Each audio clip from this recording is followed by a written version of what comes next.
Olá pessoal, como vão? Tudo bem? Alexandre Schutt. Eu vou fazer um vídeo hoje sobre o Japão, mas esse vídeo é o primeiro de uma sequência que eu vou fazer, só que esse é olhando para trás.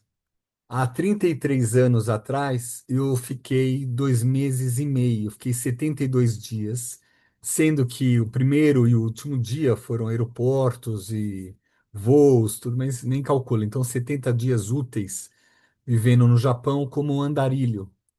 E nesse andarilho eu aprendi muita coisa, tive várias vivências.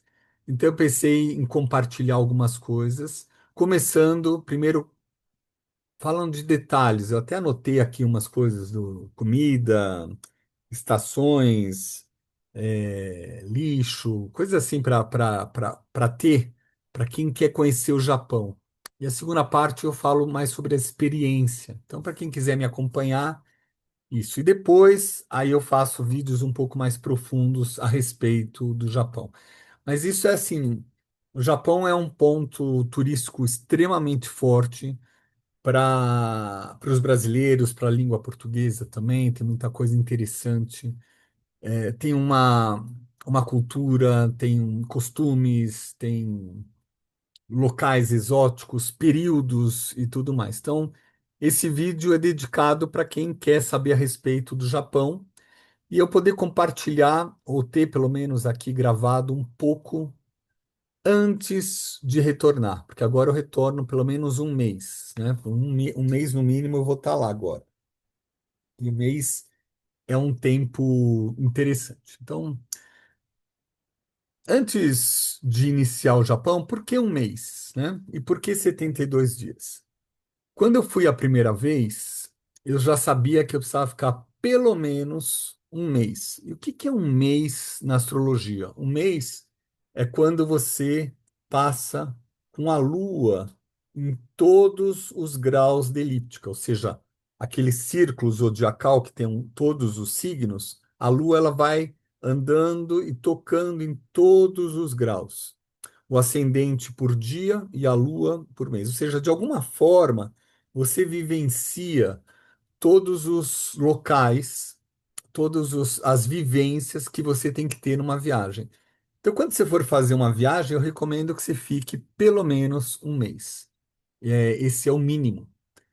Então, nessa viagem que eu estou indo agora, 2026, no início, eu vou atender, eu vou dar aula, vou atender lá, vou dar palestra lá, mas também vou atender por Zoom as pessoas que estão agendadas.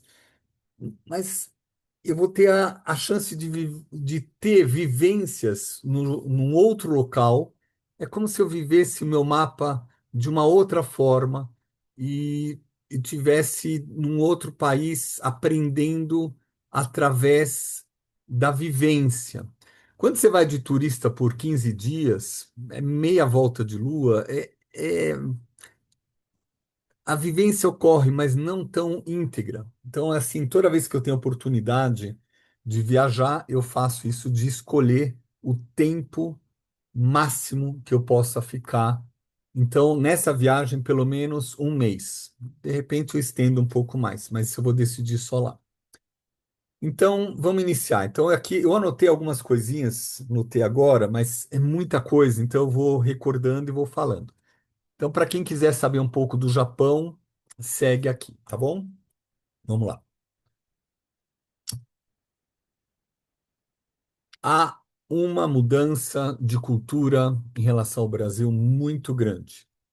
Por mais que no Japão tenha uma quantidade de brasileiros, tanto Nisei, Sansei, mas assim, vivendo lá, né, que eles estão lá ou morando, ou temporário, ou morando definitivo, mas assim, o costume do Japão, ele é muito forte. Então a gente começa a ver que o Japão, ele, ele ficou com a cultura fechada por um bom período, e quando se abriu as revoluções industriais ao Ocidente, ele já tinha formado um núcleo, e esse núcleo cultural, com costumes, ele se mantém até hoje. E é muito interessante, mesmo onde a gente vê o tradicional e o moderno. A gente, depois eu fazia, avisando, depois eu fazia vídeos falando na visão astrológica, mas não agora. Depois eu fazer vídeos na visão astrológica. Então, e agora vai ter muita mudança lá devido ao posicionamento astrológico, então eu acho que vale a pena fazer um vídeo posterior. Então, para quem quiser escutar, bora lá, tá? Vamos começar com tradições de comida e bebida, né? Então, assim, algumas coisas muito modernas. O Japão, quando eu fui, em 1992, acho que foi em 92, não tenho certeza, quando eu fiquei lá, eu vi um país muito moderno. E posso falar, ele é tão moderno, aquele Japão que eu fui em 1992 é muito mais moderno que o Brasil hoje. E se você for a uma cidade, por exemplo, São Paulo, Rio de Janeiro, Belo Horizonte, Salvador, Porto Alegre, Recife, eh, Janeiro, aonde você for, que é uma cidade, entre aspas, moderna, ela até agora não atingiu o grau de modernidade que eu vi no Japão há 33 anos atrás. Não sei se vocês entendem. Naquela época, o Japão era muito mais moderno, era uma coisa dos Jetsons, era muito mais moderno que o Brasil atual. E então provavelmente eu vou encontrar, como todos os turistas que vão lá, um Japão muito mais moderno que vários outros países. Então, vamos começar assim. A primeira coisa interessante, quando você pega tem alguns bentôs, tem algumas marmitas que você tem, e você coloca essa marmita e você abre e puxa um fiozinho e ela esquenta a comida. E ela avisa quando o calor já foi passado para toda a comida. Então você tem uma marmita que você compra com uma comida específica e você ativa sem fogo, sem micro-ondas. É um sistema tão moderno que você come quente.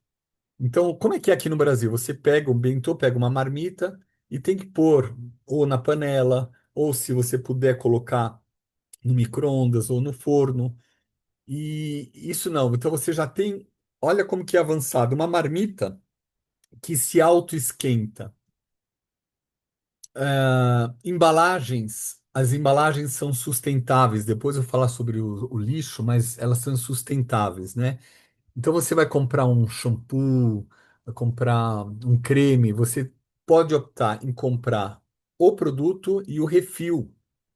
Aqui tem algumas coisas já sim, é, tentaram instituir isso, mas ainda não consigo. Normalmente você compra o produto, compra outro produto, você fica com duas embalagens e você joga uma fora. Ou às vezes você fica querendo reutilizar, não sabe como. Lá eles já fazem com que você compre a outra e ela já alimente a original. Então as embalagens são sustentáveis, né? As latas de chá, cerveja, ó, chá, suco, café, as latas, café gelado, café quente e cerveja ou outras bebidas.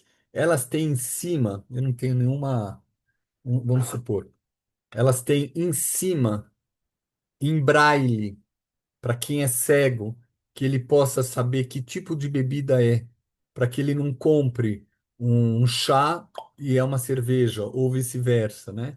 Então você tem um respeito aos cegos já na embalagem. Então, todas as embalagens, qualquer uma, ela mostra o produto no tamanho original. Então imagina que eu não tenho nada assim, mas imagina que eu estou comprando alguma coisa, um biscoito. Então eu pego o biscoito e coloco na embalagem. O tamanho do desenho é obrigatório, tá? O tamanho do desenho ele vai ser igual ao tamanho do produto, seja um esticado, pequenininho, uma bala, uma bolacha, o que for, né? É sempre igual, ou seja, o que você compra é de verdade o tamanho aqui. Então não é uma imagem meramente ilustrativa que tem aqui no nosso país, né? Então, isso são aprendizados de um mundo um pouco mais moderno, né? Estou falando da marmita que esquenta, das embalagens sustentáveis, disso do braille, do tamanho das amostras. E quando você vai num restaurante também, ou você vai num boteco lá no Japão, você vai ver um prato com a comida igualzinho o que vai ser servido. Então, isso aqui já era uma prática. Eu ficava olhando aquilo e falava assim: como assim? Será que isso aqui está esfriando? Aí, com o tempo, eu comecei a ver que em todas as estações subterrâneas de metrô, onde você sai para comprar comida, você tem um prato com o desenho exatamente como vai ser servido. E é uma arte isso, é de mentira, não sei de que material é, mas não é um material, não é uma comida congelada, é um, é um, é uma massa, um desenho, imagina que faça com Durepox, com alguma coisinha assim, com pintura. Tem uma arte disso, de você falar, aqui eu vendo isso. E aí você olha e fala, eu quero, por favor, esse prato. Mesmo se você não falar nenhuma palavra de japonês, e você só fazer mímica, aí você fala esse prato e você vai receber exatamente esse prato, né? Existem algumas regras sobre, por exemplo, aqui, sushi, né? Quando você vai comer um sushi, quando você vai comer, primeira coisa, você não pode perfume. Então, quando você vai num restaurante que tem para você comer um sushi, você pode ser em rodízio, pode ser aqueles como é que fala, que vai andando aqui, uma esteira com os pratinhos, e aí depois você come, você pega os pratinhos e depois o cara só passa um leitor que escaneia e vê quanto você comeu. Então você pega dois, pega outro dupla, isso desde aquela época já tem. E só que é o que é falado, não coloque perfume, porque o perfume ele vai atrapalhar, né? O prazer, porque há um costume por trás de você comer e sentir. Então a primeira coisa, quando você pega com hashi, quando você pega com os palitinhos, você não vai morder o sushi, você põe ele inteiro na boca. Você põe a mão aqui, ó, e mastiga, sente o paladar, sente o aroma, sente a textura. E também outra coisa, o shoyu, né? Quando você vê assim um brasileiro, ele joga o shoyu, e você pega o sushi, né? Sei lá, você tem aqui o arroz e o peixe, né? Aí você pega e coloca no molho. Mas você coloca o quê? O arroz? Não, no Japão não se usa isso. Você inverte e molha o peixe no shoyu, não arroz. E aí você vai tendo esse prazer da degustação, põe inteiro na boca. Então, é, isso são costumes diferentes. Aqui você vai no restaurante, normalmente você molha o arroz. Gengibre, por exemplo, gengibre você não come junto.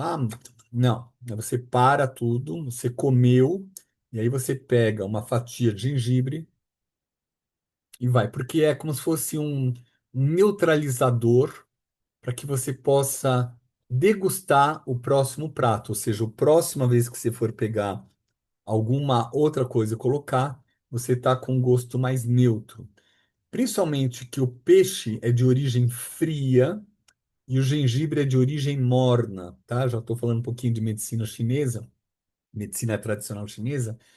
Então, o gengibre não é quente, o gengibre é morno, né? E você pode comer o gengibre de três formas: úmido, seco, e dependendo, o seco ele é mais quando você precisa trazer um remédio para um cold, um resfriado, né? Então, o gengibre é muito utilizado entre as comidas. O nabo também é muito importante. Então, você vai em restaurante japonês aqui no Brasil, o nabo já virou uma coisa, não, o cheiro é muito forte. Eu fui num restaurante com meu filho e eu falei, eu queria nabo, por favor. Ele falou, a gente não usa o nabo porque o cheiro é muito forte. Só que o nabo é um dos ingredientes da culinária japonesa que mais trabalha com longevidade. Mas por que isso, né? porque ele absorve esse excesso, é como um catalisador, ele puxa. Então, por exemplo, se eu sujo aqui com shoyu, com um molho de soja que fica tudo escuro, eu pego o nabo e passo, porque ele absorve. Então, imagina dentro do corpo. Então, quando você come um peixe, ele tem origem fria com um molho de shoyu e o nabo. O nabo é muito importante para comer. E aqui no Brasil, cada vez tem menos. Eles pegam uns pepinos, alguma coisa que pareça, para ter aqueles fiozinhos, mas não é vinculado a uma culinária tradicional e, mais ainda, uma culinária saudável.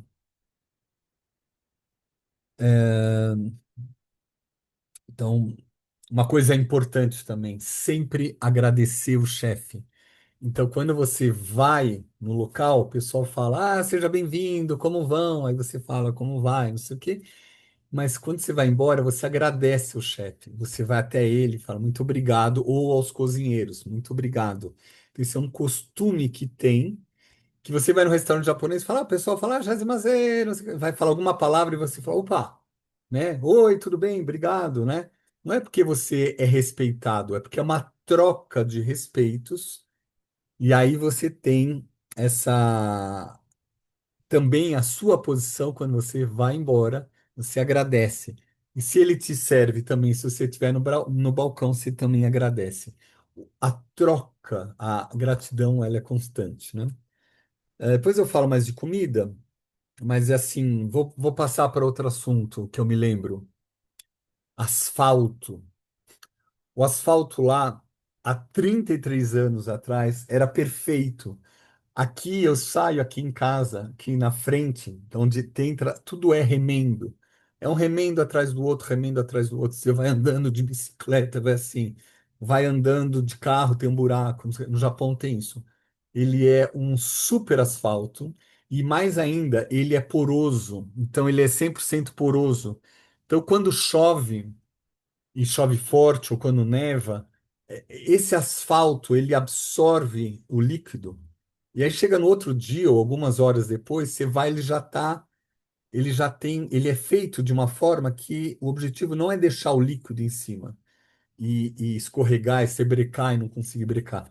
Ele é tão bem feito pela distância, ele é tão bem calculado, ele é tão levado a sério que não é jogar o piche com a pedra, com as britas, não. Ele é mais que isso, ele é feito para que o espaço seja absorvível. Então, isso diminui enchentes. Da mesma forma que eu planto árvores e tento criar áreas de absorção, o asfalto lá já é assim, né? Trem, trem. Trem, a gente tem o Shinkansen, tem o Hikari, a gente tem um que é o trem que ele vai linha reta de uma cidade a outra vai parando em pontos.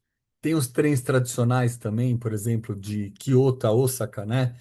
Ou Osaka em português, mas Osaka e Kyoto tem um trem muito bonito, barato, que você vai, chega lá, você não precisa comprar antes. E muito bonito, é um trem antigo com decorações japonesas dentro do trem. Aí eu me lembro quando eu ia para o Rio de Janeiro, São Paulo, Rio, de trem, que era super legal. Aí parou, e depois tentaram reativar, morreu na praia. E isso tem, a gente tem história. Ai, se eu vou olhar para baixo, vou ficar triste, mas quando até o Visconde de Mauá, que se transformou em barão para calarem a boca dele, deram um título, mas ele queria fazer o Brasil inteiro de trens para que fosse uma coisa de uma comunicação, de você levar as matérias-primas e as pessoas de trem, não precisar de carro, estrada, pedágio, acidentes, mortes, uma coisa mais organizada. E no Japão isso é muito levado a sério, né? E o Shinkansen, o trem-bala, por exemplo, ele passou por várias reformas, né? Então o trem-bala era muito rápido, só que aí na hora que você ia ver, ele entrava num túnel, ele fazia estrondos, pá! Era um barulho muito grande. Então os engenheiros começaram a observar uns pássaros e começou a observar um determinado pássaro que tinha um bico alargado e ele ia e era um silêncio. E aí ele pegou e levou isso pro, como é que fala o nome? Pra engenharia. E aí ele fez o trem-bala com uma ponta. Então hoje você vai, ele tem um bico enorme que é para evitar o barulho por onde ele passa, para ele não incomodar os vizinhos. Hoje é sexta-feira, entre Natal e Ano Novo, estava atendendo e eu não conseguia ouvir por Zoom meu cliente, porque o barulho dos helicópteros e dos aviões ao mesmo tempo era desrespeitador.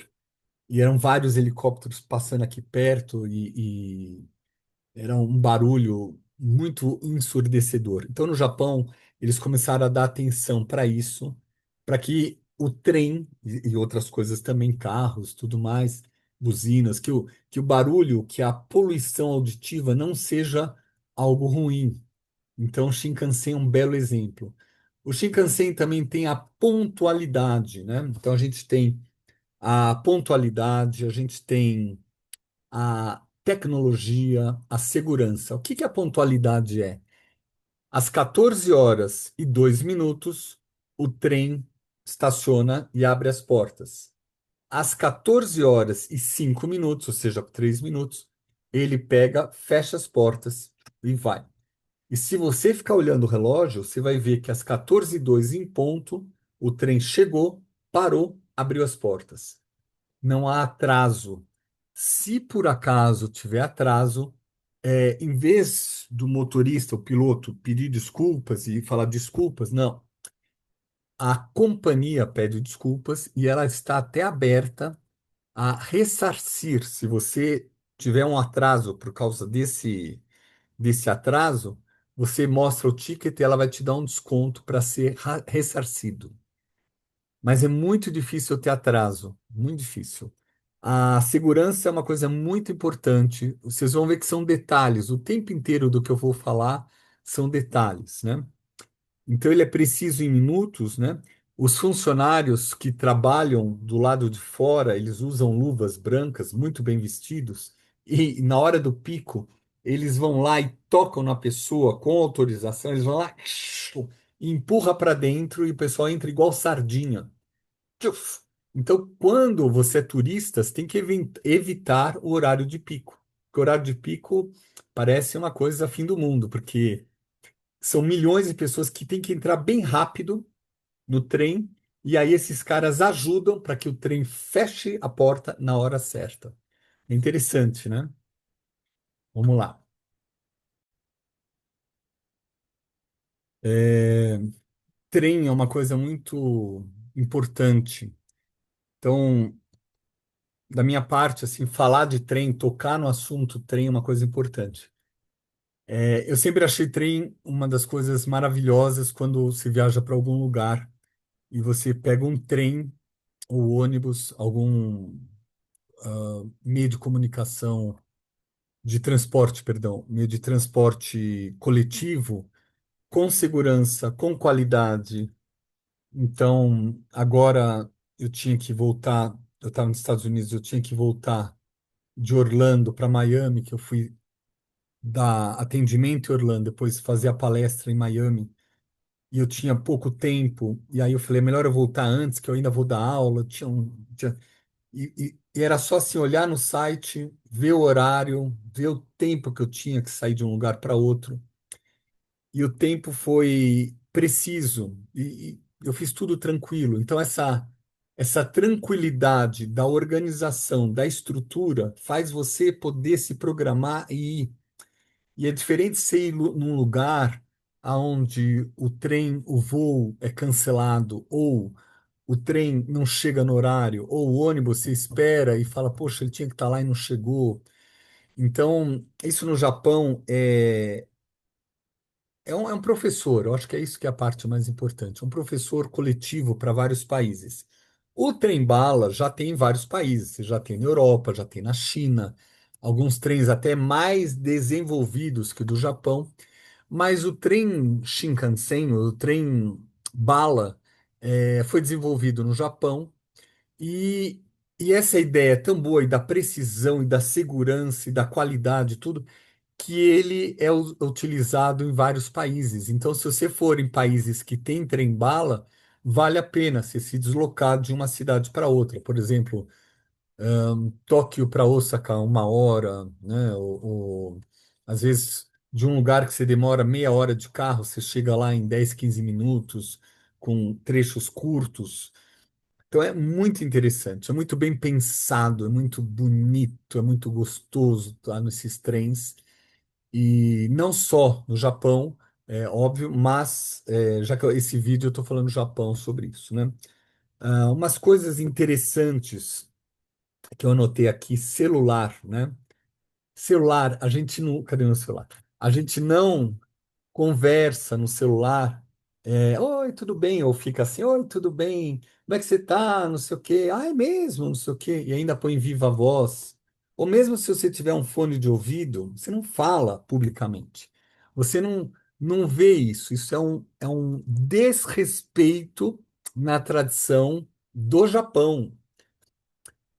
Então, todo mundo sabe que você não vai no restaurante e fala assim, eu quero ligar para alguma pessoa e você fica falando em voz alta. Foi super legal, fiz isso, fiz aquilo lá. Ou discussão, DR com ex-namorado, com ex-namorada. Você é isso. Não, não tem isso. Não existe. Aqui no Brasil, fazer uma parte, né? A gente vai num restaurante, tá lá e fica ouvindo a conversa do cara do lado. Lanchonete, restaurante não tanto, mas lanchonete, padaria. Você vê o cara a 4, 5 mesas da onde você tá, o cara falando em voz alta, achando que é só com ele, porque ele tá com fone de ouvido, falando, gritando, não importa se é trabalho ou assunto pessoal, mas em lugar público. Isso é uma vergonha, tá? Então, assim, vai pro teu carro, fecha. Não tem carro, vai pro teu quarto, né? Vai para algum lugar fechado e conversa com a pessoa. No Japão, isso é meio que óbvio. E os únicos que furam são os turistas, porque os turistas, alguns não sabem, então talvez esse vídeo talvez seja importante para isso, alguns não saibam, e começam a falar e se programa para ir para um Starbucks para falar em voz alta, né? Alguns locais já estão acostumados com turistas, né? Outros não. A maioria não. A maioria realmente ela preserva essa tradição de não falar no celular publicamente, né? Academia, você está lá na esteira falando em voz alta, né? É diferente de você pôr uma música ou pôr uma aula é, ou estudar, né, ou frequências, qualquer coisa que é só você escutando, que não tem problema nenhum. Mas quando você deixa o som sair para o outro ouvir, isso é um desrespeito. Lixo, lixo, vamos lá, lixo. Lixo é um assunto importante. Então a gente tem, ó, aqui, ó, essa aqui é uma das sacolas que eu tô separando, tá? Aqui é uma sacola, uma das, tá? Lá na mala eu já tô com 3 sacolas, mas essa é pequenininha. Sacolas que eu vou ver quais eu vou escolher, eu vou levar duas, uma grande e uma pequena, para deixar ela guardada no bolso ou na bolsa, para que no momento que eu tiver lixo, eu vou colocar na sacola, levo ela e leva o lixo até o local de descarte. Não se joga na rua nada. Às vezes tem uns mutirões, tipo em Osaka, né? Ou às vezes até em Tóquio, o pessoal vai correr, o pessoal vai fazer algum evento e faz um evento incluindo um mutirão. Deixa eu tirar essa mãozinha aqui, né? Um mutirão para fazer limpeza nas ruas, principalmente de lixo jogado por terceiros que não têm essa tradição. Então, quando você for ao Japão, com certeza absoluta, eu que vou voltar agora, muito cuidado com lixo, né? Lixo é um assunto sério, você não vê lixo na rua. Então, caso eu venha fazer algumas gravações, provavelmente aquelas curtas no Instagram, não sei o quê, é, você vê as ruas limpas. Então você vê o asfalto maravilhoso, as ruas limpas. Aí, que mais que a gente tem também? arborização muito bem cuidada. O jardineiro e o professor são muito reverenciados no Japão. Se eu morasse lá, talvez eu fosse reverenciado, porque o meu trabalho é isso. Eu dou aulas, atendo, dou aulas, e o dia inteiro, sempre, né, todos os dias da semana, sábado, domingo também. E aí sempre tem alguém para atender, sempre, né? E é interessante que depois do tempo eu dou aula. E no meu intervalo eu vou cuidar do jardim na rua. Então você vê a importância. Então, os instrumentos de poda, de tesoura, para você, o material que você usa. Então, por exemplo, você vai em bairros, daqui a pouco eu falo dos bairros, mas você vai em Ginza, por exemplo, agora no inverno, você vai ver telas cobrindo as copas para que elas não sofram no inverno tanto quanto uma árvore solta, desleixada, nutrientes. Então, é muito legal. Sobre árvores, dá para falar muito. Então, a gente tem um período que ativa o turismo, mas ativa o turismo em tal forma que são as sakuras, as cerejeiras. As cerejeiras, elas têm centenas de espécies, né? Algumas famosas que pegam aqui no Brasil, Yukiwori, né? A quebra-neve, né? A, flocos de neve, então Himalaia, Okinawa. A Himalaia ela é uma árvore, é uma sakura alta, que o vento quebra. Então, o pessoal coloca a Himalaia em outros locais, entre bosques, porque ela pega, você tem a altura da copa e você tem uma, uma árvore que ela é um pouco mais alta, que é o Himalaia. Então, o vento com as outras árvores acaba protegendo, mas é uma árvore que você não pode colocar tanto de arborização urbana. Você vê o Yukiwori ou Okinawa, que são bem diferentes. Okinawa é uma ilha lá no sul, que vai ser o primeiro local que eu vou ficar uma semana lá. E que é um dos Blue Zones. Depois eu falo a respeito disso. Das áreas onde tem os centenários que vivem muito bem. Primeira viagem vai ser lá. Então, o cuidado do jardim é muito grande. Então, uma das impressões que eu tive na outra vez que eu estava, e eu fui várias vezes ao Palácio do Imperador em Tóquio, e quando você chega lá, você vê as pessoas caminhando e observando. E eu não fui em época de cerejeira, então eles colocam a mão para trás, o pessoal de idade fica assim com a mão para trás e vão andando abertos para observar a natureza, conviver com a natureza, ter prazer com a natureza, de ver a folha, a flor do jardim, ou quando é a época das sakuras também, e você observa, e você curte, você vivencia. As sakuras no Japão, ela não tem uma data definida, então ela é de março, abril, mais ou menos, algumas até um pouquinho depois, mas são um atrativo turístico aonde o preço de passagem, de hotéis, de tudo aumenta mesmo. Então você tem que comprar já meio que antes. Mesmo comprando antes, já é claro que é um pouco mais caro do que você comprar em estações como o verão, que é muito quente, ou do inverno, que é muito frio. As duas datas, os dois períodos, não datas, os dois períodos mais comuns de turismo que amplia, que chega a ser uma carga de 100% mesmo dos hotéis lotados, o período das sakuras e o período das folhas que trocam, ou seja, é a primavera e o outono. A primavera, as folhas abrem. E a sakura, ela tem uma coisa importante, que ela é um tempo curto de folhagem. Ela é muito parecida com o ipê. O ipê é muito parecido. O ipê e a rosa, eles são meio primos da sakura. Se você for na origem genética, né?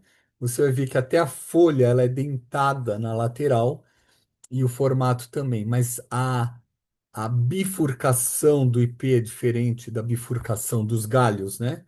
O IP você vai vendo ele dividindo, né? Ele divide, depois ele subdivide, sempre assim. Então é uma forma de você olhar o IP sem folhas e falar, isso aqui é um IP branco, IP rosa, IP roxo de bolinha, o IP roxo de 5, 7 folhas, IP amarelo. Então, tudo isso também tem na Sakura. Você tem na Sakura, Sakura branca com rosinha, Sakura rosa, Sakura vermelha, e assim vai.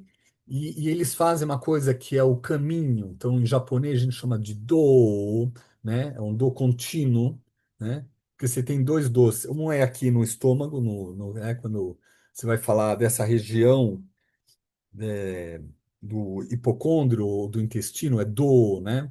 Que você usa até na hora da espada, você corta essa parte, você fala do, você corta, o golpe é na barriga. Mas tem uma expressão, e eu não falo japonês, tá? Mas uma expressão que fala dori, né? Então, assim, é a rua, né? É um caminho. Então, você fala sakura dori, né? Que é o caminho da sakuras. Então, é plantada uma, duas, três, quatro, cinco, seis, sete, nove, 10, 100 sakuras, né, da mesma espécie. E aí você caminha, e corre, percorre o local e fala: Nossa, olha que bonito, eu estou andando no meio das flores. E é temporário, como eu falei, é uma, duas, no máximo 3 semanas de uma floração numa árvore. E quando você pega várias árvores, ou seja, uma árvore, um bosque e uma floresta. Quando você passa por um bosque ou por uma floresta, você tem um prazer, um tesão, uma coisa gostosa de falar: Nossa, isso é muito prazeroso. Então, isso é uma cultura japonesa de falar o prazer de estar vinculado à natureza nesse tempo tão curto. Então, Sakura, ele fala sobre a vida e morte. Sakura, né? É a Sakuraki, né? Que é a Sakura Ki, ou seja, a árvore de Sakura. E você tem um prazer, mas um prazer tão grande que você começa a entender o prazer da época dos 800 anos, da época do domínio dos samurais. Quando os samurais eles falavam sobre a importância de viver o momento, de saber que rapidinho o que você tem pode se perder e tanto o seu oponente como pode morrer, como seus colegas podem morrer, como você mesmo pode morrer. Então você aprende a viver o instante, aprende a viver o momento com muito prazer, né? Isso em hebraico chama Pesach-Zman, é um tempo, é uma fração de segundo que você tem que viver. Em hebraico a gente fala assim, Asit Chaim, ou Asita Chaim, você fez vida nesse momento, e aí, foi legal? Não, você fez vida nesse momento porque sabe que o tempo é curto, que o tempo é efêmero, e o samurai tem essa filosofia, além das regras, das honrarias, das tradições, dos treinos, e então isso se manteve de uma forma harmônica hoje não existe samurai além de treinos, mas manteve essa beleza de observar a árvore que representa esse espírito samurai, que chama Sakura Ki, né? A árvore do Sakura. Ah, isso eu nem tinha notado, me lembrei agora, né? Então, lixo é uma coisa linda, Sakura é uma coisa linda. E a outra época é o outono. O outono, as folhas vão para amarelo, para roxo. Isso tem quando você vai para Seattle, você vai para os Estados Unidos, vai para o Canadá, vai para Nova York, vai para o do lado, né, em New Jersey. Você vê essa faixa é, das folhas mudando de cores antes de entrar no inverno e elas caírem. Existem árvores que elas são caducifólias, são árvores caduca, né, que elas caem. Então, tem árvores que elas perdem as folhas, mas tem árvores que não perdem as folhas. Então, essas que vão mudando de cor, às vezes elas ficam, é uma beleza. Então, você olha a composição junto com os pinheiros que não são caducifólios, você fica olhando e fala assim: nossa, que beleza!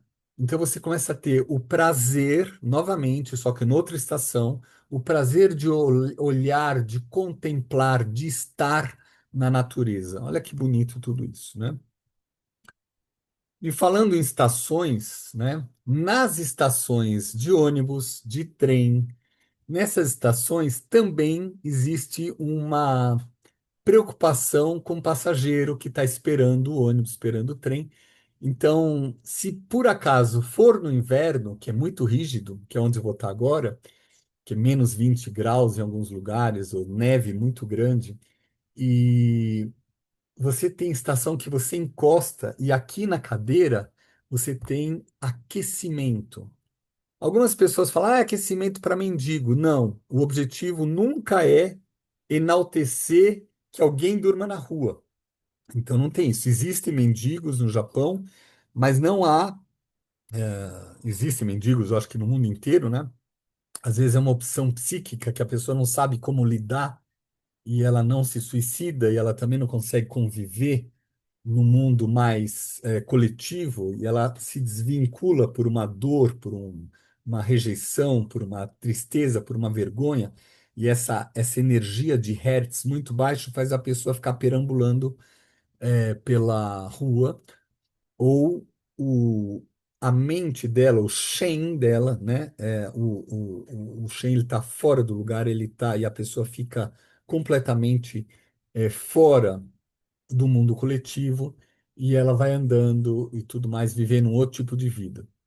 Mas na rua existem bancos para frio, ou seja, você está esperando o ônibus e você vê, ou o trem, e você vê alguns locais com aquecimento. Eles só são ativados no inverno com aquecimento ou no banco ou nas costas, para que você possa conviver com o tempo de espera. Você está esperando o trem, você sabe que ele vem daqui 15 minutos, e aí esses 15 minutos você tem um conforto.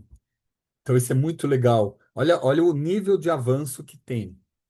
Ah, isso não é na cidade grande, isso aqui é espalhado no país, tá? Isso aqui é muito importante.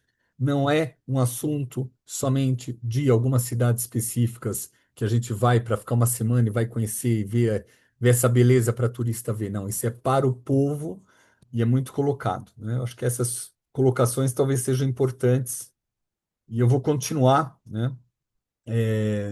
E no calor, no verão, que é um calor insuportável. E aí então tem água passada, esguichos com sprays, para você ficar embaixo e gotículas de água vão tocando na sua cabeça, no seu cabelo, né, no seu rosto. Você fica assim. Para quê? Porque aquele calor que é insuportável você tem. Isso aqui no Brasil tem alguns restaurantes, mas em locais públicos isso tem no Japão, ou seja, tanto no verão quanto no inverno, proteção para evitar choques térmicos tão grandes. As roupas que você precisa usar no verão, elas são extremamente importantes, porque o calor é muito grande. Então, chapéus, é muito importante você ver o japonês usando chapéus, ou quando você vê ele turistando em algum outro país, sei lá, você vai em Machu Picchu, tá cheio de japonês lá, todos de chapéu, todos com ombreira, algum com sombrinha, para que não deixe esse sol escaldante tocar no seu corpo. Então, isso é muito importante. Existe um sapato especial para crises. Então, você vai na loja, e você compra um sapato para crises. O que que é um sapato de crise? Ele é a prova de furo, a prova de corte, ou seja, se tiver um terremoto e você tiver que sair para algum lugar, você pega o teu kit de terremoto que tem um sapato que é uma borracha que não dá para cortar, então, sei lá, não é aqui para mostrar, mas imagina que você tenha alguma coisa que corta a sola, ou você está andando entre um prego, de repente tem um ferro, nada, ela é protegida contra fogo, para você poder andar no fogo, para você poder andar sobre pedras, sobre cacos de vidros, caso quebre alguma coisa. Então, são sapatos de urgência. Então, tanto a arquitetura do Japão há anos, antes de eu ir lá, tá? Assim, quem sou eu? Só sou um turista. Mas, assim, há anos já é feita com um sistema na sapata, com um tipo de amortecedor. A sapata é a estrutura dos prédios. A estrutura dos prédios, ela tem uma sustentação e também para poder mexer em caso de terremoto. Então, tem um terremoto de magnitude 6 7 que é muito grande, as estruturas, eu não sei até quanto eles aguentam, mas as estruturas, elas estão preparadas. Isso inclui ponte, prédios, shopping, supermercados, hospitais, aeroportos, tudo é pensado para poder. Então, até o asfalto do aeroporto também tem que ser preparado, porque se tiver isso aqui, um movimento tectônico muito forte, existe uma camada para aguentar. Então, pode rachar ou mexer embaixo, e aí vai, você consegue, em último caso, sair. Então, estradas, aeroportos, shoppings. É muita coisa para falar do Japão, muita coisa. Vou dar uma pausa de um segundo e já retorno. É. Eu fiz uma pausa aqui, fui no banheiro e fiquei pensando, poxa, parei no meio do vídeo para ir no banheiro? Sim, óbvio, porque eu estava tomando chá, né? Olha que bonito isso aqui. Estava tomando chá, já acabou aqui, tá? Mas eu vou falar um pouco sobre isso também. É um costume do Oriente, talvez. Eu não sei quem é que criou quem, eu sei que na China se faz muito isso, e o Japão desenvolveu muito a temperatura a seu favor. Então, igual os vikings vão e entram no rio gelado na maturidade, né? O garoto entra na água e fica lá naquele gelo, não sei o quê. O Japão ele tem o calor e o frio como instrumento de saúde. Então eu trouxe aqui, ó, um exemplo, tá? Então quando eu fui para o Japão, há 33 anos atrás, eu comprei uma garrafa térmica, que não dá para ver direito. Vamos ver se eu consigo mostrar. Aqui, ó. Olha que legal, ó. Essa é uma garrafa térmica, tá fora da tomada. A água aqui, ó, tá quente, tá? E tá vendo a água aqui, ó? Ela tá bem na faixa até onde pode. E você liga, deixa eu ver aqui. Vai. Ela tá ligada, então ela mantém várias temperaturas. Então, no caso, a que eu comprei, essa é a segunda, tá? A que eu comprei, ela tá a 60 graus centígrados, ela mantém a 60, ela mantém a 80, 90 ou até quase fervendo 98. Então, ela tem quatro temperaturas. Tem algumas garrafas que tem cinco, tem algumas garrafas que tem três. E o que é legal dessas garrafas, que elas mantêm a água na temperatura para o seu corpo. Existe uma coisa aqui no Japão, é um dos lugares que tem mais câncer de esôfago. Esôfago é aqui, ó, passou a garganta, o esôfago e a traqueia, né? A traqueia é do ar, né? E o esôfago é da comida e da bebida. Então, quando você pega e come coisa muito quente ou bebe muito quente, você pode estar queimando essa parte e criar um problema no esôfago. E isso existe um estudo de doenças vinculadas à má utilização do calor. Mas quando você tem controlado, você pega, então, você pode pôr a 98 para tomar golinhos, ou você põe a 90 para tomar goles maiores, ou você põe a 80 para beber. Então você tem que ter uma parcimônia, um cuidado para utilizar a água quente, em vez de ferver ultimamente. Então, ó, eu até vou levantar ela aqui, ó o tamanho disso aqui, né? E essa é a minha segunda garrafa. Eu, durante anos, eu tive uma, imagina, 33 anos. E há uns 4, 5 anos atrás, um brasileiro dentro do Brasil, dentro da clínica que eu trabalhava, que eu sei quem é, pegou e levou como se não soubesse nada, porque eu falei, é tão bom isso que eu vou compartilhar com os colegas. E eu deixei na clínica uma garrafa, ela era branca, né? Também da mesma marca. Existem duas marcas famosas, que é do tigre e do elefante. Essa aqui, ó, é do elefante, ó. Tá vendo, ó? Aqui, ó. Zoijiru, Jiruchi, né? Aqui, ó. Essa é uma das marcas. E ela vale a pena, tá? Então, é muito interessante. Então, aqui eu tenho 4 litros, nessa aqui tem de 5 litros. Lá embaixo, na clínica e aonde fazem os eventos de constelação familiar ou de aulas presenciais ou palestras, tem uma menorzinha, que aí ela só chega a ferver e depois ela para. Aqui no Brasil já tem, mas lá eu também tenho uma japonesa. Atualmente, elas são com design de, de um bule com a saída bem assim fininha. Então você vai pegar uma pequena que dá 2 litros, né? Você pega, ela tem uma base, ela esquenta. Quando ela chega em tal temperatura, você usa para o chá e é muito importante. Então todo dia, um dos instrumentos que eu uso para a minha vida, e eu tô com 60 anos, com 59,5, né? Então, um dos que eu uso é o chá, né? Ele vai amenizar a energia do rim, vai acalmar a energia do rim, que é uma energia que você precisa preservar. Eu vou ver se eu faço vídeos em Okinawa falando sobre isso. Mas eu já fiz 2 vídeos sobre esse livro, 3 livros, 3 vídeos sobre esse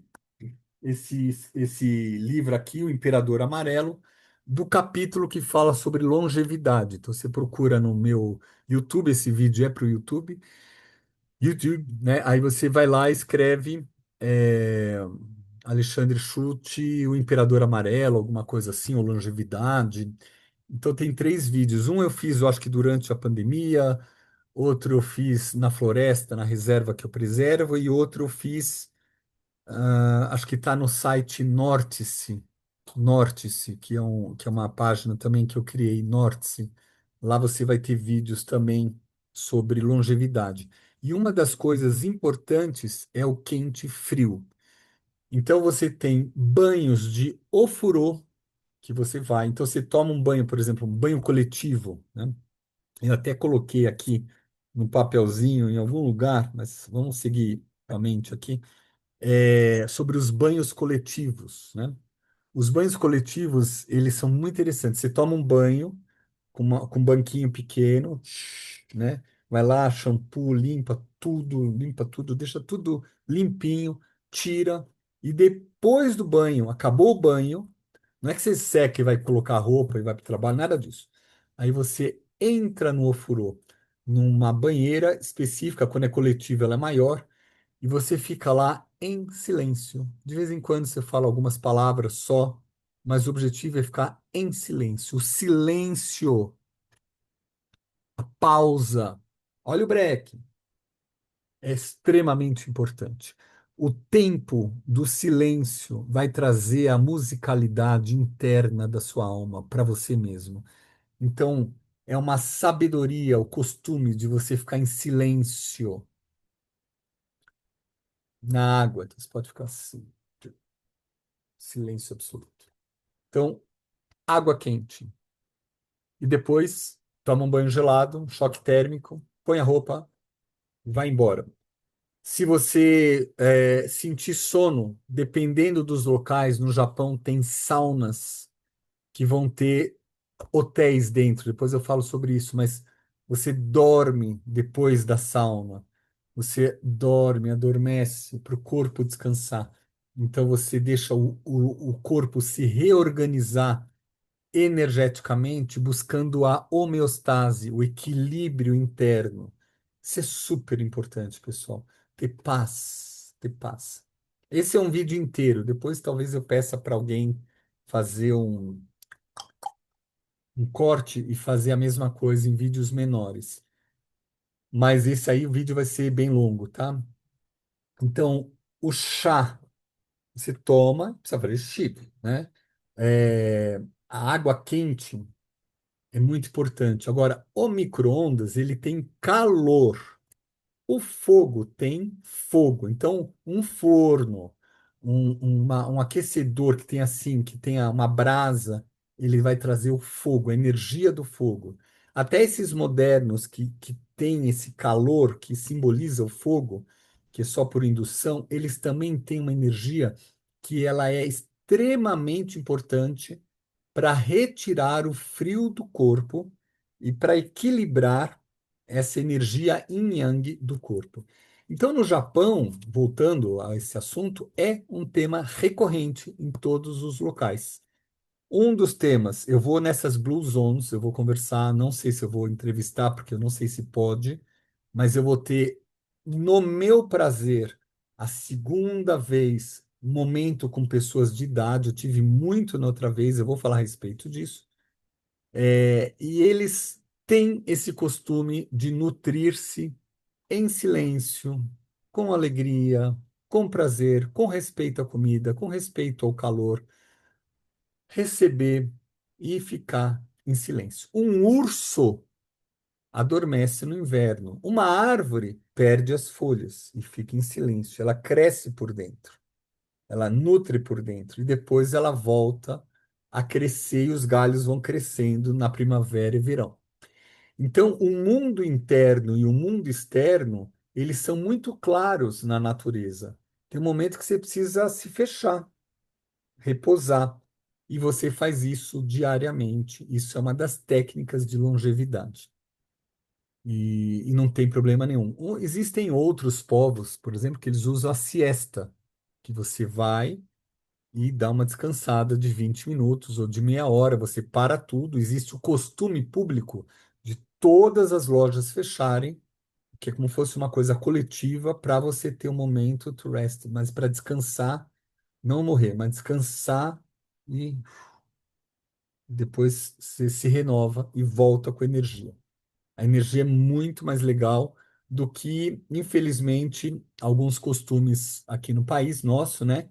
Que você vai excedendo, desgastando, e aí você sai de uma balada para outra, de uma balada para outra, e dorme um pouquinho, acorda, vai trabalhar, e não sei o que, depois você vai no intervalo, e não tem intervalo, aí você pega o celular e fica no celular, e aquela coisa sem fim, sem respeito ao descanso. Então a gente tem isso. Óbvio que eu vou ver um Japão diferente, porque uma das coisas que poucas pessoas falam, que esses centenários com 107, 110 anos ativos têm enterrado seus netos, têm enterrado seus filhos, filhos de 60, da minha idade, filhos de 70, filhos de 30, netos de 30, por hábitos errados, e aí perde essa homeostase. A homeostase é um equilíbrio interno, força a barra, e o que você é suscetível no seu mapa, na sua vida, você vai para Cucuia. Ah, como eu fiz o intervalo e fiz propaganda aqui da garrafa, né? Eu vou falar, porque sempre me pedem, eu nunca respondo, né? Eu vou falar para quem quiser, dia desses, agendar a sessão, para vocês terem um número da senhora Luana, que ela é minha secretária virtual, tá? Então, ela que é a pessoa que funciona por WhatsApp, né? Então, mais 5511 para quem quiser anotar o telefone e fazer sessões, tá? Mais 55 é Brasil, 11 é São Paulo, 933172278. Como é que é? Fala de novo. 933172278. É um WhatsApp. Ela pega uma, duas vezes semana, depois tenta falar comigo e eu dou retorno. Às vezes eu demoro para responder para ela, porque eu estou com atividades o dia inteiro, não é só atendimento. E aí depois eu respondo e falo, ó, senhora Holanda, tal horário eu posso, tal horário eu não posso. E algumas ela já tem, ela vai marcando. Então esse vídeo eu vou postar hoje ou amanhã, ainda esse ano 2025, mas é, fica a critério para quem quiser agendar sessões, né? 933172278. E talvez na viagem eu que leve o chip dela para poder responder para as pessoas, para que eu não precise estar falando com ela com fuso horário 12 horas de diferença. Provavelmente na viagem. Nas outras viagens próximas, com fuso horário 1, 2, eu mantive ela no Brasil e eu aqui, eu onde eu estava viajando. Agora, para o Japão vai ser um pouco diferente.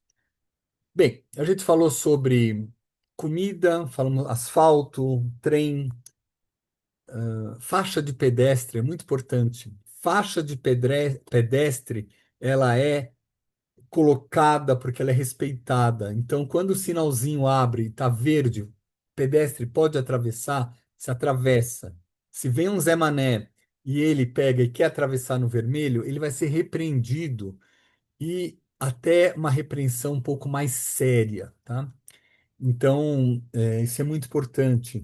Turista está cansado, e pega o celular e senta no chão, no meio, sei lá, no meio de uma estação. Não tem isso, pessoal. Tem banco, tem locais para você fazer isso.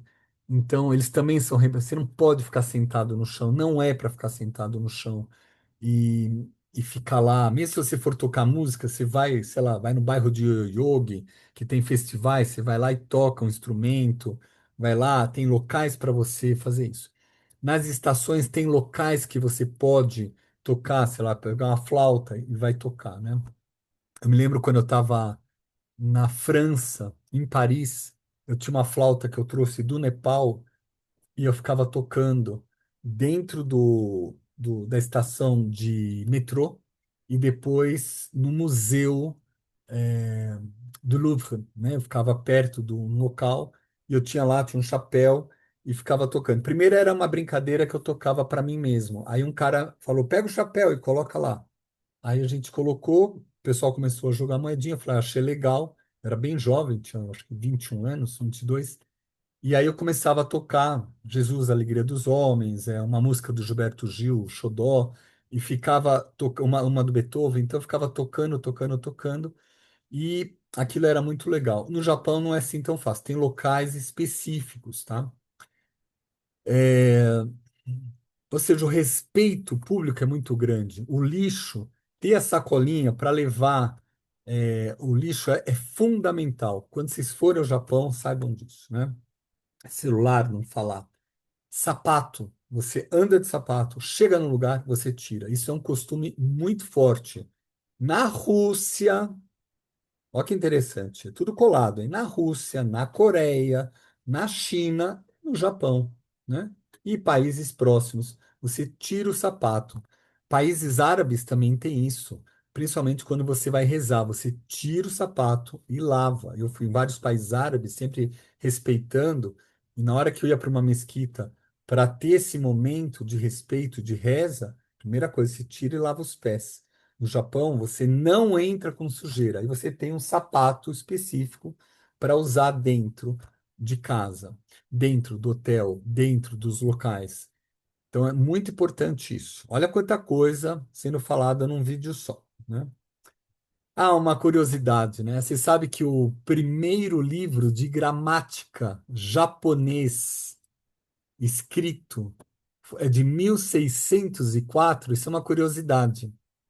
É o primeiro livro de gramática e ela é no modelo associado ao modelo europeu. Foi escrita por um português chamado João Rodrigues, que era um jesuíta, e ele escreveu para que os próximos jesuítas chegassem e pudessem conversar. Então, no Brasil, 1500 e pouco, imagina um pouquinho depois, 1600 já tinha escritos. E existe um livro, quando você for pesquisar, o livro chama A Arte da Língua Yapan, né? Que é do Yapan, do Japão. O Japão é Nihon, né? E Nihongo é japonês. Então você fala assim, A Arte da Língua Yapan foi o primeiro livro de gramática japonesa escrito pelo jesuíta João Rodrigues, jesuíta português, né? Que ele fez detalhes de escritas, falas e tudo mais. E o japonês é tão interessante que ele criou uma língua baseada em falas internacionais. Então você vai falar várias palavras que não tem na cultura, escritas e faladas para o japonês, mas que tem a ver com falas tipo hambúrguer, coisa assim. São falas McDonald's, mas tem um montão, assim, né? São palavras internacionais associadas. Então ele acaba tendo três línguas, né? Hiragana e o kanji, esse é a outra que eu esqueci, vinculada à língua japonesa, né? Uma coisa também da cultura japonesa interessante, o japonês e o brasileiro têm uma coisa muito interessante. Ei, passe em casa depois, vamos se ver, vamos se encontrar, vamos marcar. Depois eu mando mensagem. Tá bom, eu te dou retorno. Tudo que eu estou falando aqui são possibilidades, né? O japonês, ele não é tão objetivo como o alemão ou o americano que fala não. Ele não fala não. Ele fica em silêncio quando é um não que ele não quer falar na tua frente por não ser mal educado. Então, para preservar as relações, o japonês, ele, igual o brasileiro também, ele não é direto ao assunto. Então, por exemplo, me chamaram para dar palestra e atender no Japão. Mas antes, essa ideia, havia uma pessoa contatada também que não foi com a minha cara, ele falou, não quis, né? Então ele não falou não, ele só não respondeu. E aí depois um outro pessoal me procurou, foi muito interessante. Mas eu comecei a observar que quando você não responde, você já está falando não. Então você não, você muda de assunto. E esse é um costume também de alguns povos. O brasileiro tem isso.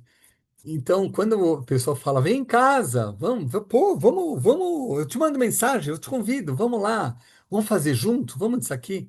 Isso é uma coisa que tem que tomar muito cuidado, porque é um costume mundial, mas seria interessante cada um poder ser mais sincero e falar, não, obrigado, nossa, me interessa, vamos marcar para quando? Nem a pau, Juvenal, nem imagina, né? Não quero nada disso. Então, quando você tem esse tipo de conversa, você muda muito a história das pessoas, né? Que mais que seria interessante ser falado? Bastante coisa, né? A gente tem das comidas também, as frutas, elas são muito reverenciadas. As frutas são ouro. Então, quando você pega um brasileiro que mora no Japão e vem aqui passar as férias, trabalhou, juntou dinheiro e aí vem passar as férias, ele se deleita, ele se delicia com frutas, uma banana, né? Assim. Então, as frutas, elas são muito importantes. Os alimentos também são muito importantes. O chá é muito importante. O matcha é muito importante. Você vai no local, às vezes de cortesia, eles te dão o matcha, né, para você tomar. E agora, embalagens, tem embalagens que você tem aqui a água e aqui o matcha, e você aperta um botão, eu não estou com isso aqui na mão, mas você aperta um botão, o matcha cai, aí você vai, mistura e bebe. Porque sabe que se você fizer o matcha e já deixar pronto, ele perde a essência, as vitaminas e as qualidades nutritivas e até de longevidade que o matcha vem. Então, você tem que tomar na hora. Então, o chá você toma na hora. Você não vai deixar ele esfriar para tomar amanhã, põe na geladeira. Não. Então, você toma na hora com as propriedades, do momento. Então, até a embalagem tem 5 milhões de lojinhas, 5 milhões, mais de 5 milhões de lojinhas que você põe lá o dinheiro ou passa o cartão e você escolhe o café frio. Eu me lembro que eu tomava em todas as estações um cappuccino frio. Eu adorava na época. Eu era viciado naquele café gelado gostoso e tinham vários tipos, né? Uma outra coisa de embalagem legal, se você vai num supermercado, você vai ver lá suco de maçã. Isso é o que eu me lembro, tá? Suco de maçã. 50% suco de maçã. 60% suco de maçã. Então é uma embalagem de valores diferentes. Depois, 70% suco de maçã. 75% suco de maçã. 80% suco de maçã. 100% suco de maçã. Então você tem lá embalagem com essas. E tudo que é falado na embalagem dentro é real. Não é igual aqui no país, no Brasil e outros países, que de repente segue a lei por um ano, 2 anos, depois vai mudando. Então você pega papel higiênico, fala 30 metros, chega lá tem 20 metros. Produto, você vê uma foto linda e o produto é outro. Quando você abre é outra coisa.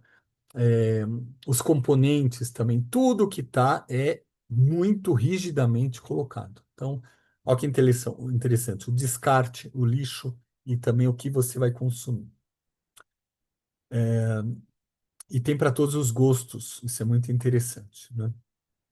Todos os gostos, as comidas.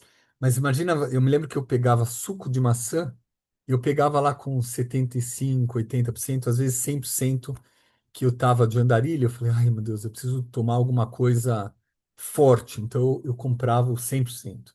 Porque aí eu escolhia um e eu ia tomando devagarzinho, que eu sabia que eu tava. E fala quantas maçãs a princípio foram feitas dentro dessa embalagem. É muito importante isso. É diferente da marca, do visual, da estética. Isso está incluso, mas primeiro o conteúdo. Garrafa térmica, falei, né? Se bebe muito saquê e uísque. Saquê, a gente tem destilado e fermentado. Então, saquê. Saquê você tem destilado e fermentado. Um é feito igual uísque, igual a vodka, e o outro é feito igual o vinho e a cerveja. E existem, então, três tipos de saquê. O primeiro saquê, ele é fermentado. O segundo saquê, ele é destilado, são sabores diferentes. E já existe um terceiro tipo de saquê que você mistura e tem uma porcentagem destilada e uma porcentagem fermentada, e é uma mistura. Então, tem pessoas que não gostam fermentado, tomam saquê. Tem gente que não gostam destilado, mas tomam saquê. Tem gente que gosta da mistura, porque tem um sabor peculiar. E a qualidade do saquê não está nisso. A qualidade está no tipo de arroz. Então você vai ter saquês muito caros, que é um arroz especial, e o sabor é totalmente diferente, tá? Como eu fiquei quase 2 meses e meio, 72 dias, eu cheguei a tomar muito saquê, muito saquê. Tomei saquê, tomei uísque, eu ia nos locais, aí o pessoal tá todo mundo tomando uísque, eu tomava junto, não sei o quê. Mas normalmente você já tem a sua garrafa, igual o livro você tem aqui, você tem a sua garrafa com seu nome escrito no bar. Você chega lá e já vai ter a sua bebida. Então você vai ter lá a sua bebida. Então você chega com um grupo, tchum, e aí o grupo vai comprando as bebidas e vai deixando num local especial. Então eles voltam, isso faz com que haja um retorno do grupo naquele local. Eles se reúnem no mesmo local, se encontram no mesmo dia, no mesmo local. Um costume de observação que eu fiz na época, que eu cruzei com meus professores e terapeutas, Rubens Kignel, Liane Zinke, quando a gente estava no Japão, eu fiquei um tempo com eles, e eu falei assim, Rubens, você reparou que os grupos vão e tem sempre um muito bêbado, completamente caído, e o grupo segurando ele, sim, porque nesses dias alguém ele vai se soltando, então eles vão bebendo, bebendo, bebendo, e um ou dois ficam muito mal. E o resto do grupo, mesmo bêbado, vão levando a pessoa até a casa. É muito interessante. E quando você bebe sozinho, bebe muito, porque é um costume muito deles, eles ficam caídos e aí tem as garrafas, eles colocam em volta para o lixo, né? Uma para organizar e deixar bem claro, falar, esse cara tá bêbado, precisa de cuidado, né? Para quem for cuidar. São costumes, mas principalmente no grupo, você vê 6, 7 amigos andando e um sendo arrastado. Tem muita coisa para falar, tem muita coisa. Eu me lembro, na época que eu fui, eu quero ver como é que era, eu me lembro as mulheres andando de salto e elas torciam o calcanhar. E aí eu falei, que interessante, já é a 10ª cidade que eu tô vendo a mesma coisa, tanto os grupos voltando à noite para casa, juntos, um muito bêbado, um médio bêbado, um meio que de segurança e o pessoal lá assim. Mas eu via também mulheres andando e torcendo. Eu falei, que interessante, né?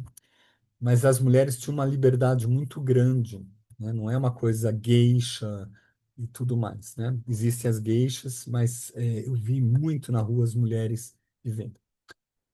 Uma coisa muito legal, você está no metrô e a pessoa está lá sentada. Ela fecha os olhos e fica em silêncio. O metrô vai mexendo, o trem, o ônibus vai lá mexendo. E ela fica lá um tempo, porque sabe que com o olho fechado, quando você fecha por 1, 2 minutos, como fosse uma meditação, o cérebro ele manda mensagens para o fígado começa a relaxar, começa a trabalhar de uma forma completamente diferente de quando você está anguardo com o olho aberto. O meridiano do fígado, ele circula pelos olhos, tá? Aqui começa o meridiano da vesícula, aqui da bexiga, né? 1, 2, 3, 4, vai subindo. Da vesícula faz aqui, então são dois. O estômago é aqui, mas do fígado ele circula por dentro e depois passa pelo lineal e acaba aqui no pai-rui, né? O meridiano do fígado que começa lá no hálux, lá embaixo no polegarzão do pé. Então ele sobe pela parte interna, circula pelos genitais, vai no fígado, no coração, se encontra aqui na garganta, passa pelo cérebro, circula antes nos olhos e acaba aqui. Então, na hora que você vê os caras com o olho fechado e no silêncio, eles mandam de alguma forma a mensagem, e esse também é um outro segredo de longevidade. De vez em quando, ou a siesta, ou você fechar os olhos e deixar o silêncio e o vazio dominar. Porque a partir do momento que você deixa o silêncio e o vazio dominar, você tem um pouco de harmonia interna, menos angústia, menos ansiedade, e tem uma prática que aparentemente é do Zazen, que, que é do silêncio, do vazio, e é muito interessante. Por que eu falei que isso é legal? Porque você reconhece a origem das pessoas, né? Então, meus amigos japoneses sabem disso, né? Toda quinta-feira eu tô com amigos japoneses comendo já há 15 anos na Liberdade. E aí você vê lá o cara no ônibus, no trem, sei lá, principalmente no trem, no metrô, em silêncio. E de repente você vê um cara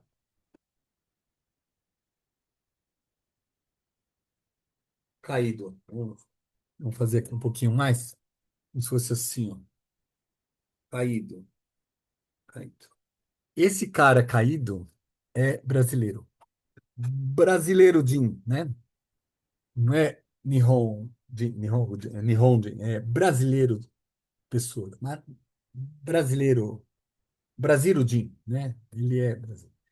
Então, o que que eu fazia isso há 33 anos atrás? Eu comecei a observar e aí eu chegava perto e falava: Olá, como vai?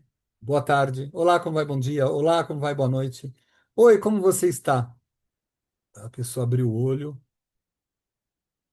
comigo. "Ah, tudo bem, o senhor é brasileiro, né?"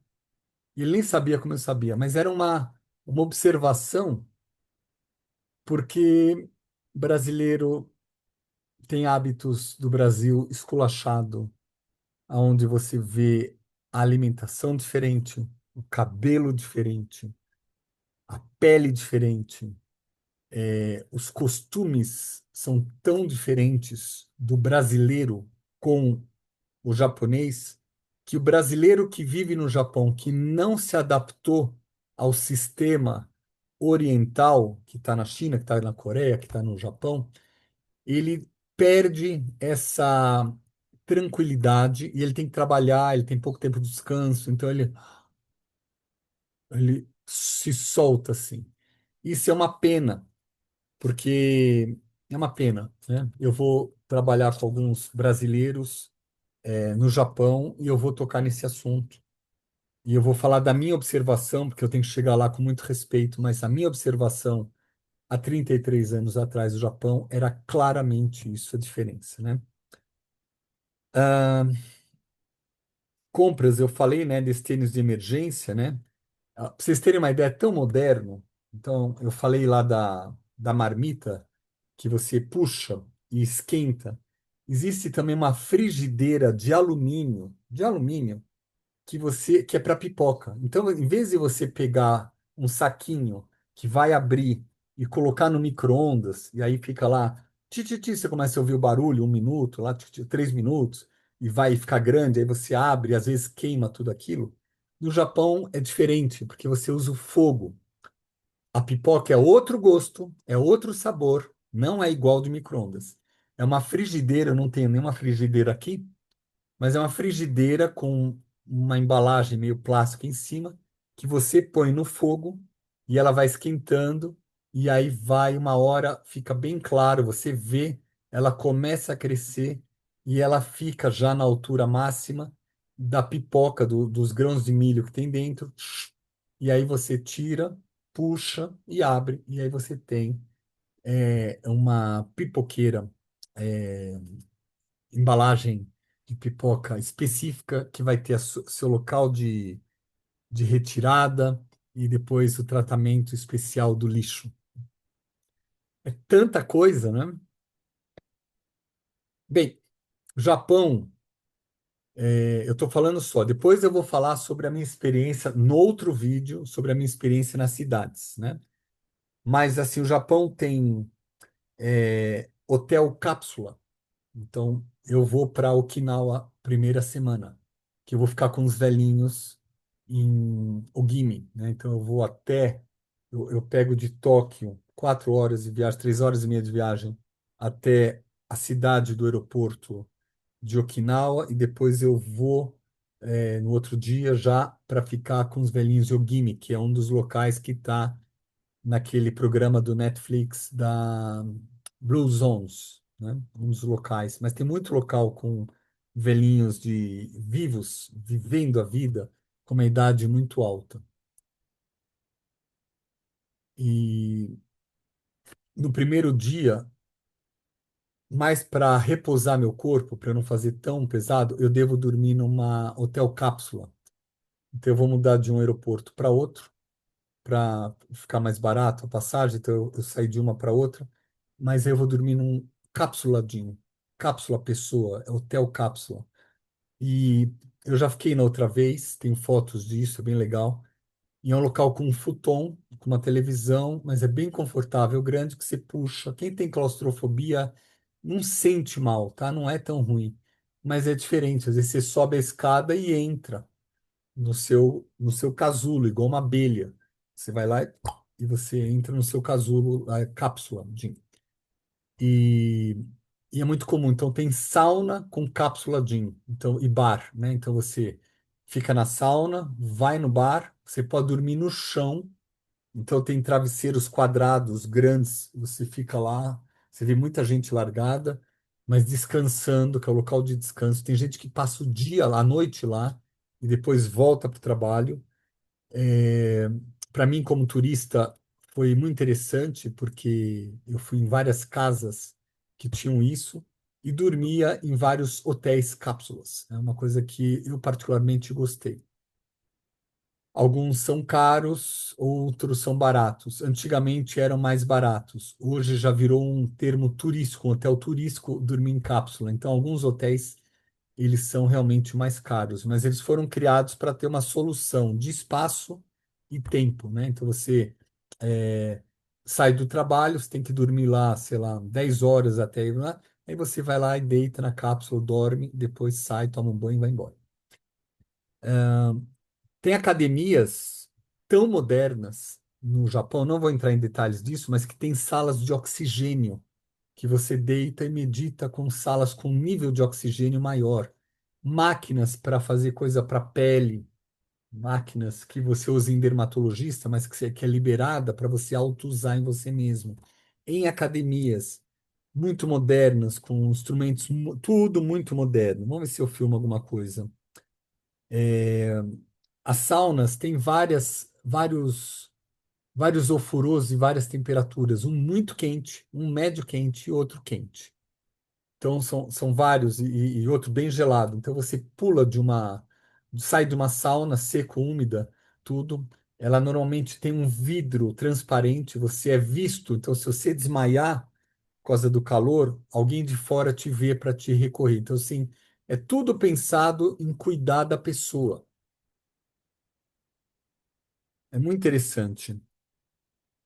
Para começar a fechar, porque aí eu faço um outro vídeo para falar dos templos, das experiências que eu tive em Hiroshima, em Tóquio, em Nara, em Kyoto, é, Hamamatsu, os bairros. Os bairros eu vou falar, acho que agora, os bairros, né? Para vocês saberem, fecho com os bairros, né? Porque bairro é uma coisa mais geral. Mas tem umas regras de cumprimentar, tem regras de pedir desculpas. Às vezes você faz uma bobeira e se você não fizer direito, às vezes você está constrangindo e furando o bloqueio da regra do local e você pode vir a ser preso. Então, às vezes, você tem que pedir desculpas, mas a forma de pedir desculpas, ela tem que ser muito sincera. E se você não souber falar, você pode perguntar em inglês: como é que eu peço desculpas verdadeira? A verdade, desculpa, por favor, para você poder ser absolvido. Aí a pessoa ouve e fala: realmente ele pediu desculpas.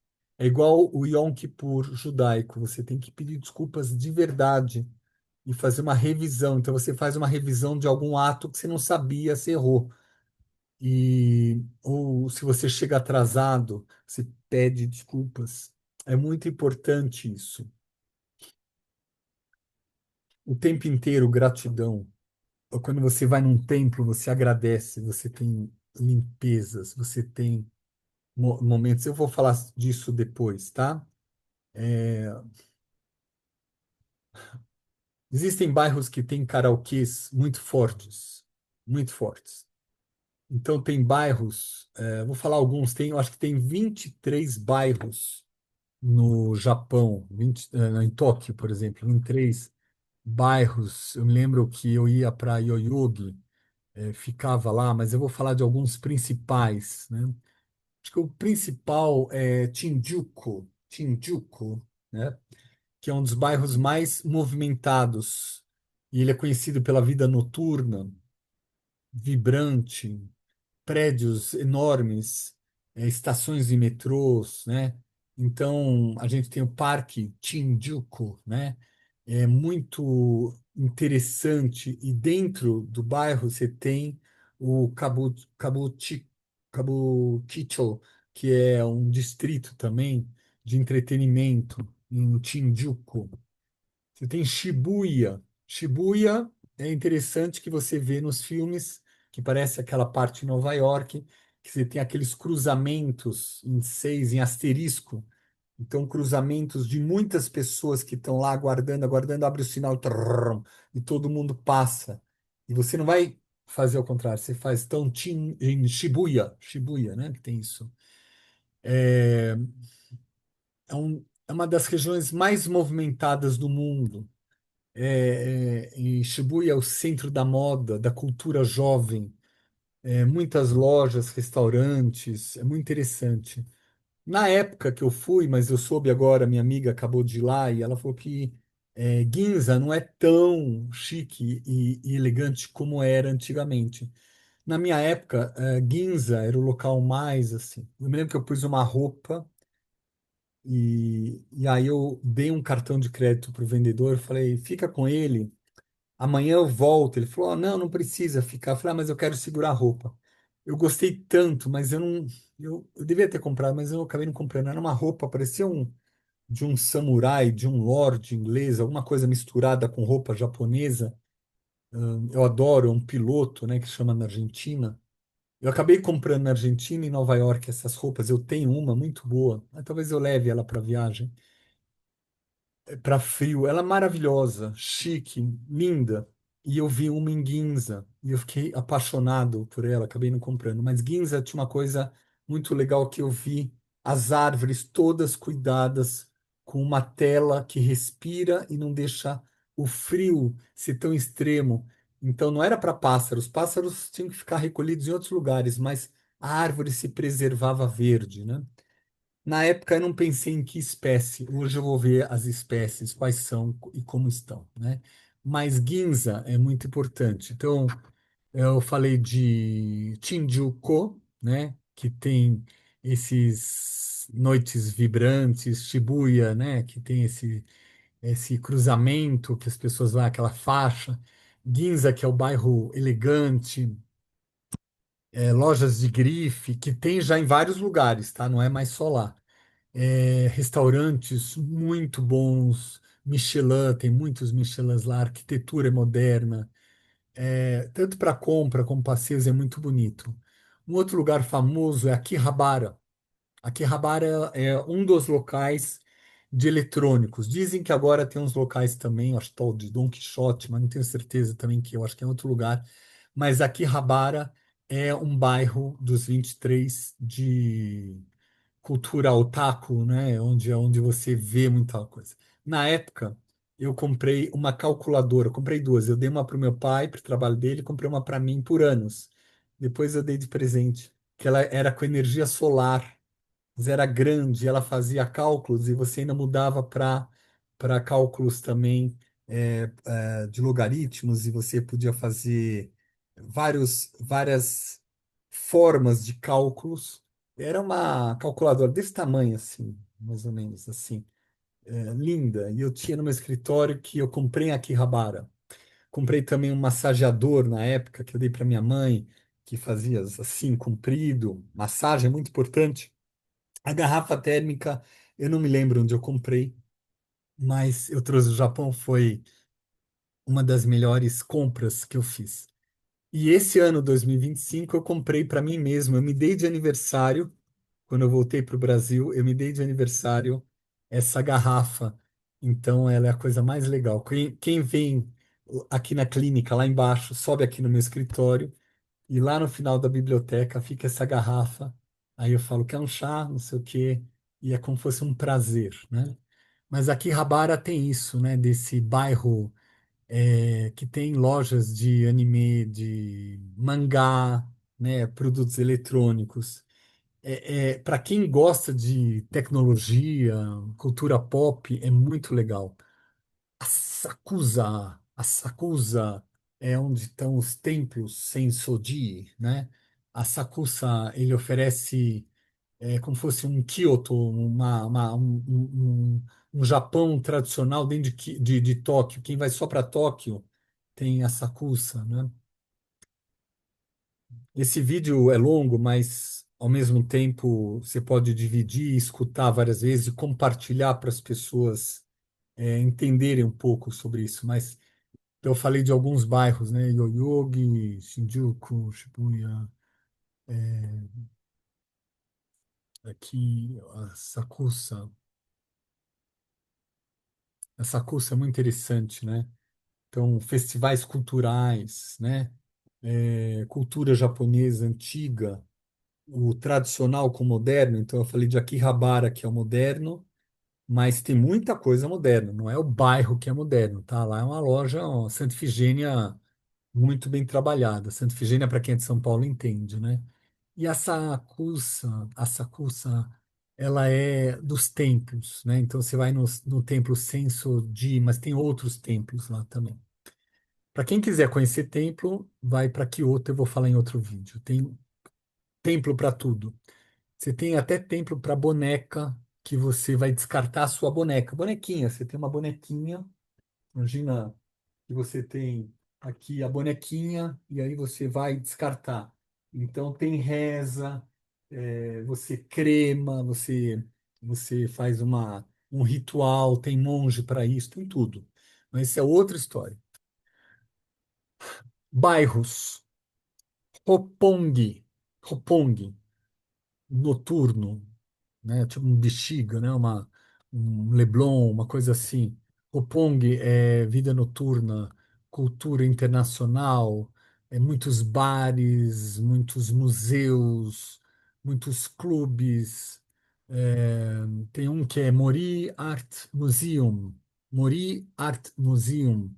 muito interessante. Outro bairro, tem uns que eu até esqueci. Harajuku. Harajuku é mais para cultura pop, jovem. Você vê as pessoas com cabelos pintados, roupas, a pessoa vestida de personagem. No domingo ou no final de semana, às vezes, você vê também alguns bairros. Eu me lembro de Yoyogi, que eu fiquei impressionado que eu via o Elvis Presley, eu via o Michael Jackson cantando, no cara lá num parque enorme, todo mundo lá, muito moderno, onde você pode liberar a tua fantasia, muito interessante, né? É, então, essa coisa, loja de roupas, né? E Harajuku, Yoyogi é lá, ou é Yoyogi é do lado, não sei. Harajuku, muito interessante, muito colorido, muito vibrante.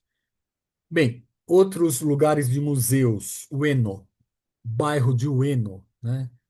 Então, o Museu Nacional de Tóquio, ou o Museu Nacional do Japão? Não, Museu Nacional de Tóquio fica nesse bairro em Ueno, né? Passeios culturais, local para se relaxar. Todos os bairros você tem locais legais, maravilhosos para comer. Aí eu nem vou fazer vídeo disso, porque aí você come de tudo, tem culturas de alimento, tem cidades que têm alguns nutrientes, alguma comida, ou é feito. Então, em Hiroshima você vai ter uma comida, em Osaka você vai ter outra comida, em Kyoto você vai ter outra comida. E nos bairros também você vai ter, em Tóquio, vários que tem, nossa, ali tem uma comida muito boa. É muito interessante. E quando você está na parte submundo, nos trens, nos metrôs, você tem lojas de comidas, vocês não têm ideia. Você pode comer de tudo e não é tão caro, tá? É, também tem um lugar muito interessante que é uma ilha artificial. Eu não sei como é a pronúncia, Odaiba, né? Que tem shoppings, tem parques, né? O Gundam gigante, o famoso Gundam, que é enorme. Então, as famílias e turistas vão lá, lotam. Isso é o Daiba. Então, assim, é muito diversificado, é muito vasto Tóquio, é uma experiência única.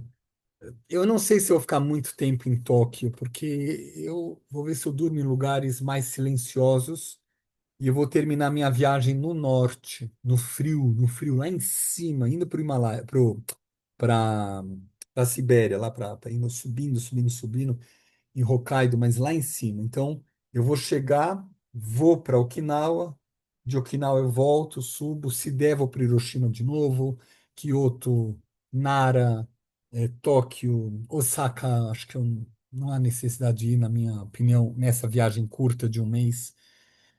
Depois tem o Museu do Silêncio no norte, tem exposições de gelo que são lindas, talvez eu passe por lá, mas o mais importante é vivenciar essa energia, vivenciar isso, né?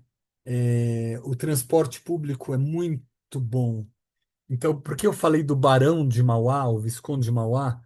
Porque ele foi um cara que quis implementar esses transportes no Brasil, igual Dom Pedro II também tinha essa intenção. E isso sempre é cortado no Brasil. Se eu pudesse fazer meia crítica ao Brasil num momento tão difícil, né?